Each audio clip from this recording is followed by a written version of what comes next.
La primera pregunta es, ¿crees que la pandemia generó retrocesos en los derechos de la mujer? Creo que como tal, no, porque dentro de lo que cabe nuestros derechos ya están claramente establecidos, se puede decir. Así que digamos que esos derechos no dejaron de existir o no se esfumaron mágicamente. La cuestión en sí es que se nos negaron quizás un poco más que antes, ya que le daban prioridad a otras cosas, a otras situaciones, a otras personas, cuando nosotros también necesitábamos de esto, pero por el simple hecho de que era pandemia había que darle prioridad a otras cosas y cosas como nuestros derechos se empezaron a ver nuevamente más vulnerados, ¿sí? Nunca han dejado de ser vulnerables, obviamente, pero sí hubo como un retroceso en esto, se puede decir. Antes quizás los respetaban más, los valoraban más, estaban haciendo más cosas para que de verdad se valieran nuestros derechos, pero por cuestiones de pandemia todo esto se dejó de hacer, así que dificultó mucho como el correcto desarrollo e implementación de nuestros derechos. Sí, la segunda pregunta sería, ¿a qué crees que se debe que el hecho, ¿a qué crees que se debe que el maltrato o la violencia en casa ha vuelto a tener un porcentaje súper alto? Debido a la pandemia tuvimos que aprender a convivir en familia. Sí, antes todos vivíamos con nuestros papás, nuestras hermanas, amigas, primas, sobrinas, con quien viviéramos, pero no era lo mismo tener que pasar 24/7 con estas personas a toda hora y en todo momento. Y el problema es que todos en algún punto nos cansábamos de estar con estas personas, de tener que verles siempre. Empezamos a darnos cuenta de cosas que nos molestaban, ¿sí? Esto hacía que la conducta agresiva de las personas saliera más a la luz. Y cosas como hogares machistas en las que el hombre es el que siempre trabaja y la mujer, pues como es quien está en la casa, tiene que limpiar, tiene que cocinar. Pero aquí la cosa es que ahora todos estábamos en casa, todos teníamos que hacer. El hombre ya no tenía la excusa de es que yo tengo que ir a trabajar, así que por eso yo no puedo hacer nada. Y precisamente como ya no podía hacer sus actividades de siempre, bueno, pues ¿qué más que cogerla contra su mujer? Todo el estrés que todos vivíamos la cogíamos en contra de nuestras familias, porque era pues las personas con las que estábamos directamente. Así que esto hizo que los niveles de, se puede decir, agresividad en las personas aumentara muchísimo debido al estrés. Y al hecho de que la mayoría de hombres que suelen agredir a sus mujeres son hombres que en su mayoría les son infieles a su pareja. Así que pues hay violencia de muchas formas en el ámbito doméstico debido pues al tener que estar todo el tiempo juntos de forma obligada, porque no es como que realmente quisieran estar juntos. Natalie, tú eres feminista, ¿verdad? Sí, se podría decir que hasta ahora, empezando, llevo en un proceso de deconstrucción y construcción desde hace ya un par de años, así que hasta ahora finalmente puedo llamarme feminista con orgullo.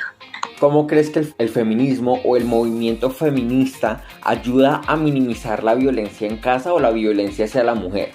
Ok, el quizás propósito principal del feminismo es visibilizar lo que está pasando, demostrar que todo esto está pasando, generar recursos, líneas de atención, programas, entidades que se encarguen de hacer valer a la mujer como lo que es. ¿Sí? Por eso es tan importante el feminismo en nuestra sociedad, para evitar que haya más problemas domésticos hacia la mujer, pues en general, en el país, en el mundo, en todo lado. Porque si no fuera por el feminismo y si no fuera por la visibilización que le dan a todos estos problemas, nadie sabría que realmente esto está pasando, nadie le tomaría la atención que tendría que tomar y simplemente las cosas seguirían pasando y seguiríamos intentando tapar el sol con un dedo. Pero como hay tantas mujeres y tantas entidades y movimientos feministas, esto hace que de verdad la gente y el gobierno más que todo sientan esa presión de que tienen que hacer algo por la situación que está pasando. Y por eso considero que es como tan importante el feminismo para tratar de erradicar esta clase de situaciones y problemas. Como lo hemos venido viendo, todos este tipo de movimientos que apoyan a la mujer, etcétera, han logrado cambios en los derechos hacia la mujer, como por ejemplo antes un 10% de la población de mujeres en Latinoamérica tenían trabajo, y antes de la pandemia en 2019 aproximadamente un 70% tenía trabajo. Después de la pandemia un 30-32% tenían trabajo y los demás lo perdieron. ¿Cómo podríamos saber que el derecho al trabajo hacia las mujeres se afectó por el tema de la pandemia? Porque cosas tan básicas como que la mayoría de mujeres seguían estando en trabajos por obligación, se podría decir, no su trabajo soñado. Por ejemplo, claro, hay mujeres que son doctoras, enfermeras, etcétera, pero la medicina es un mundo muy machista, así que son más los doctores que las doctoras.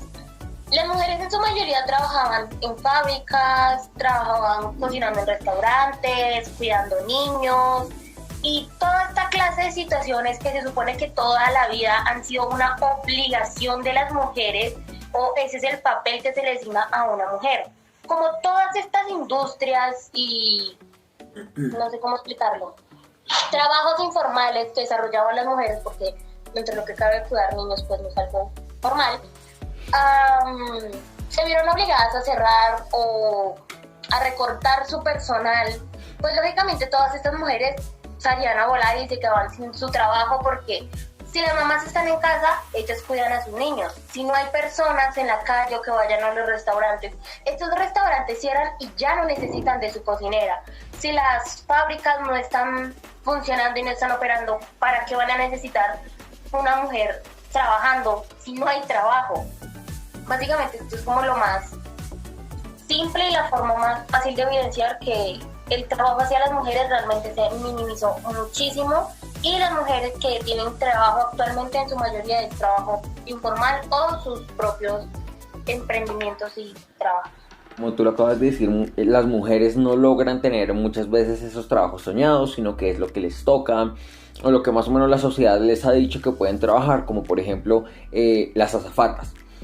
No hemos visto, pues como el nombre lo dice, es más que todo femenino, azafatas, y siempre se ha puesto mujeres en ese tipo de cargos por el cuerpo. Entonces, la siguiente pregunta sería, ¿crees que por la pandemia los estereotipos están generando violencia o han hecho que la violencia hacia las mujeres se incrementen por todo el tema de las redes sociales, de las modelos perfectas, de las cirugías, de que un hombre le puede ser infiel a su mujer por redes sociales? Sí, la verdad sí, y tristemente esto quizás se evidencia más del lado de mujeres contra mujeres. Lógicamente, por temas de pandemia y del aburrimiento, la mayoría de mujeres personas en general, crearon redes sociales como, por ejemplo, TikTok. El problema es que estas mujeres, como tenían tanto tiempo, no sé, empezaron cosas como maquillarse, cambiar su estilo de ropa, se cortar el cabello, bueno, hicieron muchos cambios en ellas. ¿Qué pasaba? Otras mujeres veían estos cambios como algo quizás salido de la norma, que no cumple con los estereotipos básicos y estandarizados, por así decirlo.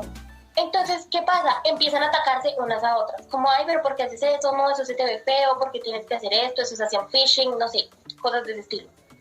También cosas como, la mayoría estaban en casa, nadie las veía como por qué arreglarse, descuidamos cosas como nuestra figura, descuidamos mucho lo que comíamos, a qué hora lo comíamos. Lógicamente no somos las mismas mujeres que éramos antes de la pandemia. No nos vemos igual de bonitas como nos veíamos antes, o bueno, en muchos casos se vieron más bonitas, claro está. Pero el problema es que también se generaron estereotipos en base a esto. Por ejemplo, quizás el ejemplo sea muy estúpido, pero el chistecito de la gótica culona. Son muchachas e-girls. Es un estilo de moda, de forma de vestir, ni siquiera tiene que ver con la moda gótica, esto va más enlazado hacia lo que es el grunge quizás, y sí, quizás el gótico victoriano más o menos, pero las estandarizan y las objetivizan, ya ni siquiera las ven como chicas que se quieren arreglar, no, las ven como su nuevo fetiche favorito, solo porque esta clase de chicas se hicieron más visibles gracias a las redes sociales durante la cuarentena. Y muchas cosas de ese estilo, quizás no tanto violencia física, pero sí psicológica y verbal.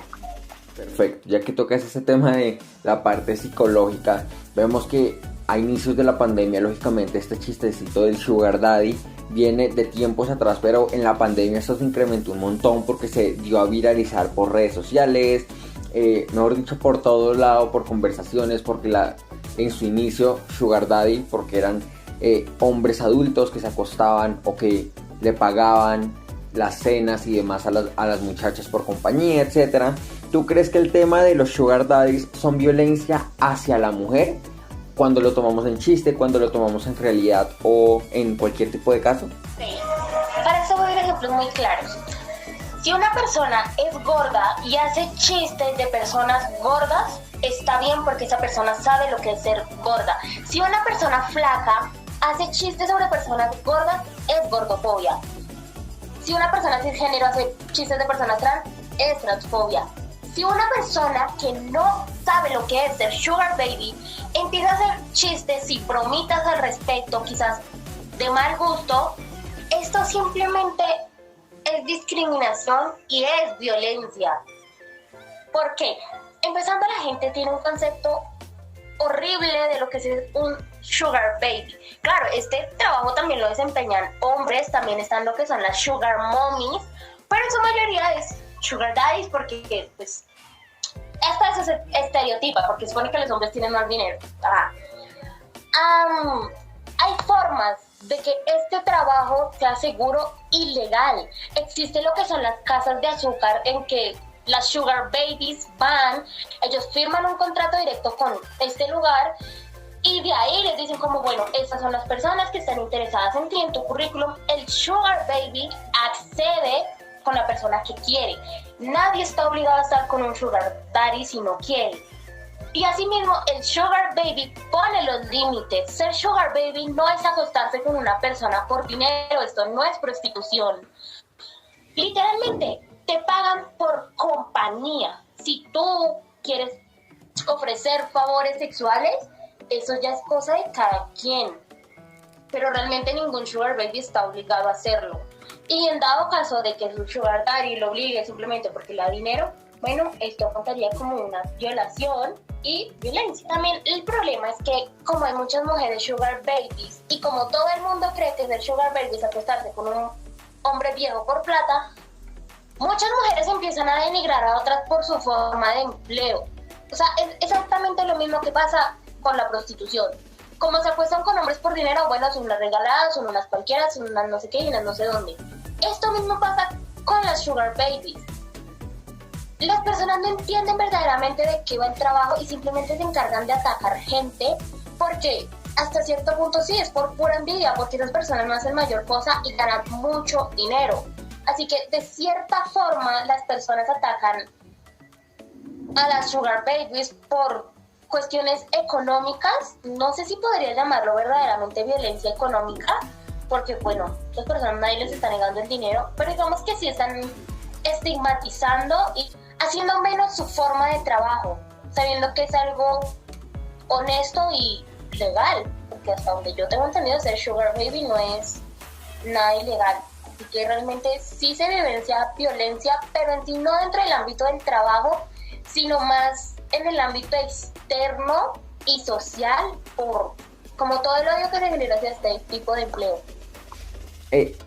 Muchas veces, como tú lo dices, el feminismo ha logrado acoger a estas mujeres que no se sienten apoyadas, visibilizando sus problemas, que en casa las maltratan, que son las sirvientas de los hijos, de los varones, porque definitivamente vivimos aún en una sociedad muy machista donde los hombres no pueden hacer nada, donde son unos inservibles. Entonces, ¿tú crees que hay mujeres que pueden pasarse al feminismo y llegar a un punto de el machismo donde la mujer sobrepasa al hombre? Supongo que te refieres a lo que es el embrismo.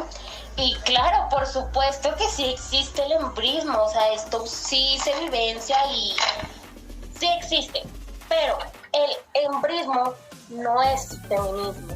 Eso hay que aclararlo desde un inicio y entender y separar estos conceptos, porque el feminismo simplemente es la lucha por un lugar correcto para las mujeres. El embrismo es literalmente machismo a la inversa, por decirlo de alguna forma. El problema es que hay muy pocas mujeres que de verdad tengan conductas embristas, que de verdad crean que las mujeres son superiores y que los hombres simplemente sirven para lavar y cocinar. en realidad son muy pocas las que crean que verdad este es el lugar del hombre. Y quizás por eso no se visibiliza tampoco, porque no hay como denuncias al respecto, no hay hombres que de verdad hablen de esto de forma seria, de si el hecho de eso en su casa los maltratan o cosas por el estilo, porque eso no, se supone que no pasa, ¿no? Porque los hombres no lo cuentan, porque sería una burla y algo ridículo para ellos.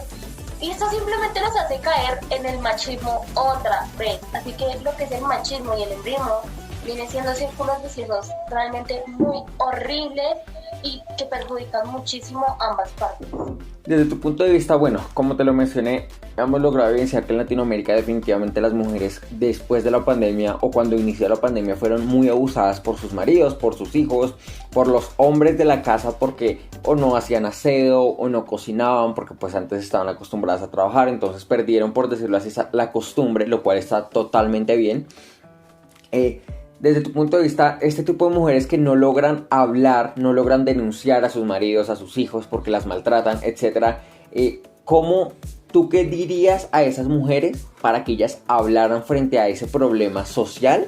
Ok, creo que lo principal es que no están solas, que existen muchas mujeres que las entienden y que las apoyan y que tengan en cuenta que siempre habrá alguna rama del feminismo que esté dispuesta a escucharlas y apoyarlas, que se refugien en quien más confíen, que hay líneas y canales, incluso grupos y páginas en redes sociales feministas que están 100% dispuestas a apoyarlas, que el hecho de que sean las personas a las que aman no les da el derecho de hacer con ellas lo que quieran y lo que se les venga en gana. Son mujeres y valen mucho por el simple hecho de existir y de estar vivas.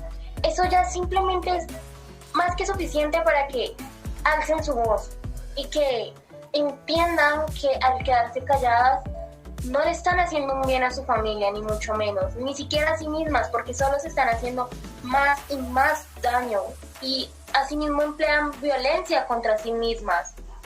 Así que supongo que eso, todas las mujeres las apoyamos y siempre habrá un lugar seguro y un espacio abierto para que hablen y sean escuchadas como merecen.